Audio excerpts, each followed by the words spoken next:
जय श्री राम दोस्तों। क्या हुआ जब अयोध्या में प्रकट हुआ साक्षात पुष्पक विमान।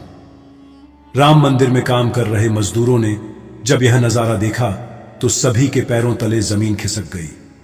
22 जनवरी प्राण प्रतिष्ठा से पूर्व अयोध्या में इतने बड़े चमत्कार का होना सभी को आश्चर्य में डाल रहा है। कुछ लोगों ने इसके साक्षात दर्शन किए हैं, जिन्होंने अपनी आंखों देखी। जो बताएं उसे सुनकर आपकी भी रोंगटे खड़ेडे हो जाएंगे। आगे बढ़ने से पहले अगर आप एक सच्चे सनातनी हैं, प्रभु श्री राम को अपना आराध्य मानते हैं, तो इस वीडियो को लाइक करके कमेंट बॉक्स में जय श्री राम जरूर लिखें। दोस्तों, 22 जनवरी 2024 को रामलल्ला अयोध्या के नए भव्य मंदिर में विराजमान होंगे।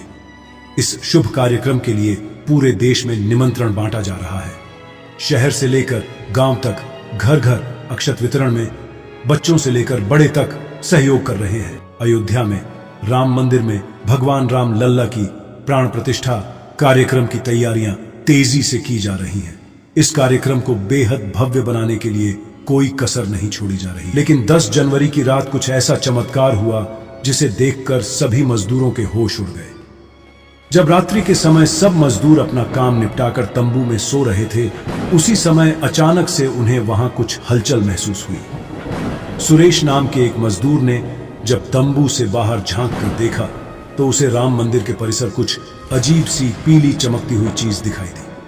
उसने अपने साथियों को जगाना चाहा, लेकिन कोई भी उसके साथ नहीं आया। जब हिम्मत करके सुरेश जब राम मंदिर परिसर में पहुंचा तो वहां का नजारा बहुत चौंकाने वाला था, क्योंकि वहां पर उसे एक बहुत ही दिव्य चमत्कारिक विमान दिखाई दिया, जिसका आकार मोर के समान था, जो दिखने में काफी सुंदर और तेज से परिपूर्ण था, जो कि राम मंदिर परिसर में पिछले क्षेत्र में उतर रहा था।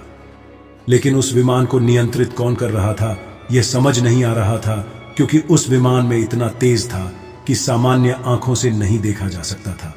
लेकिन समझ में कुछ ऐसा आ रहा था मानो स्वयं साक्षात भगवान राम पुष्पक विमान के माध्यम से अयोध्या में उतर रहे हों। सुरेश ने यह चमत्कार अपनी आंखों से देखा, लेकिन अचानक से ही वह बेहोश हो गया, क्योंकि वह उसके तेज को कुछ सहन नहीं कर पा रहा था। सुरेश जब सुबह उठा तो वह उसी स्थान पर मौजूद था और उसके साथ ही मंदिर निर्माण कार्य पूरा करने के लिए जा रहे थे। उसने सभी को रोककर रात्रि की सच्चाई बताई, लेकिन सभी उसकी हंसी उड़ा रहे थे। लेकिन सुरेश मन ही मन समझ चुका था कि प्रभु श्री राम अयोध्या आ चुके हैं। ये उसके लिए सौभाग्य था कि उसे इतना सुंदर दृश्य देखने को मिला, जहां शायद उसने साक्षात पुष्पक विमान के दर्शन किए थे। यानी कि प्राण प्रतिष्ठा से पहले अयोध्या प्रकट हुआ साक्षात पुष्पक विमान। रामायण पुष्पक विमान का जिक्र है, जो पहले कुबेर के पास था। इसके बाद रावण ने उसे अपने सौतेले भाई कुबेर से लंका समेत बलपूर्वक हथिया लिया था। फिर रावण इसी के जरिए कहीं भी आता जाता था। रावण को हराने के बाद यह विमान श्री राम के पास आ गया। वह जीत हासिल करने के बाद इसी विमान के कहीं जगह होते हुए अयोध्या पहुंचे थे। रावण ने इसी के जरिए पंचवटी आश्रम से सीता का हरण किया था और उन्हें उस पर बिठाकर लंका ले गया था। कहा जाता है कि पुष्पक विमान आज के विमान की तरह था।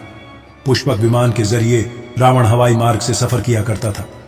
रावण को मौत के घाट उतारने के बाद उसी विमान के जरिए प्रभु श्री राम, माता सीता और लक्ष्मण लंका से अयोध्या लौटे थे।